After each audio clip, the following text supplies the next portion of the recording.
A powerful earthquake has hit a wide area along the Turkish-Syrian border. Hundreds of people have been killed and the death toll continues to rise. The magnitude 7.8 tremor was centered north of the Turkish city of Gaziantep. It's caused destruction stretching all along Turkey's southern border from the Mediterranean eastwards. Rescue operations are just getting underway. The quake struck in the early hours. Lasting only around a minute, the ferocity of the tremor caught on camera by one resident.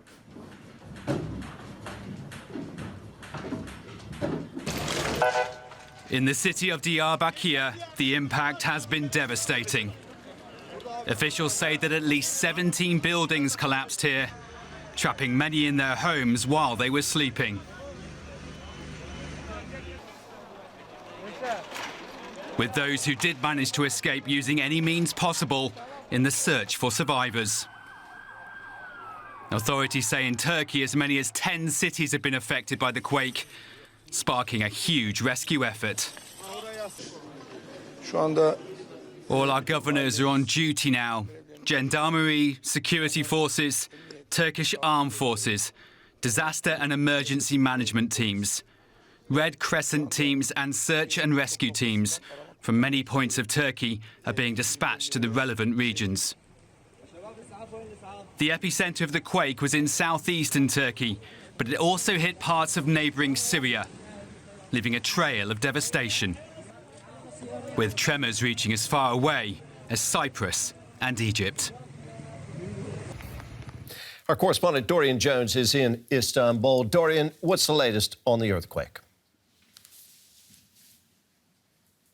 Well, this is a massive emergency operation is now going into force, but it's taking time. It's very little concrete information we know at the moment. This happened in the early hours of the morning in the southern border with Syria and Turkey. And there are desperate efforts now to rescue people from numerous collapsed buildings all across Turkey's southern border.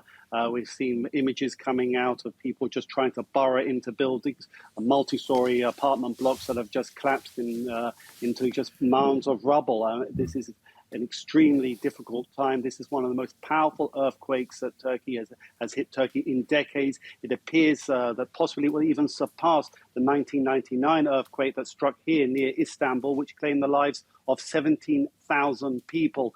Turkey is bracing itself for one of the worst disasters this country has faced in decades. Tell us more about the region where the quake hit. How densely populated is that area? Well, it struck between two of Turkey's main cities in the south, Kahramanmaraş and Gaziantep. Maraş has a population of over 1 million, while Gaziantep is well over 2 million, in which is around 500,000 is Syrian refugees. But also many other cities all across this region have been hit. Diyarbakir, 350 kilometers from the epicenter, that has a population of nearly 2 million. We're having reports there of many collapsed buildings and casualties, and similar other cities are all in that area. This is has many densely populated cities, and the nature and the magnitude of this earthquake has inflicted major damage on all of these cities. How are Turkey and the international community responding to this so far? Well, the Turkish President Recep Tayyip Erdogan has already spoken, saying that they are declaring a state of emergency. They are also mobilizing all of the security forces. The military are being mobilized along with Turkey's emergency services. There's also been now an appeal for international help. And now that gives you an idea of how serious this earthquake is. Normally, it does take some time before they make such appeals, but this came out very quickly. We understand the United States have also issued a statement saying that they are assessing the magnitude of this crisis and will respond accordingly to the needs of Turkey. So I think Turkey is looking preparing for one of the biggest emergency operations in recent history and is looking for international support in those efforts. And these efforts are being hampered by appalling weather conditions. Up until recently, the country had been escaping a major winter, but now winter had struck just days before. Much of this area is under heavy snow, freezing rain, and this is making efforts even more difficult to rescue those that are trapped in numerous collapsed buildings. As you mentioned earlier, the quake hit the southern part of the country that's on the border there to Syria and Lebanon. What can you tell us about the situation in those countries?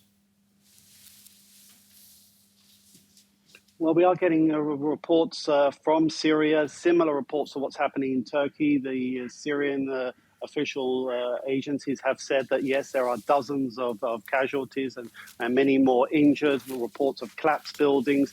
This area is just recovering from decades of war and conflict, and now this powerful earthquake has struck this area as well. Also reports in the powerful quake was hit Lebanon as well, and even was felt as far as Israel. And this underlines the scale of this earthquake, not only its size, but also, according to seismologists, it happened at a very shallow level of 10 kilometers, which amplifies the power of the quake. Dorian, thank you very much for now. Our correspondent, Dorian Jones, there in Istanbul.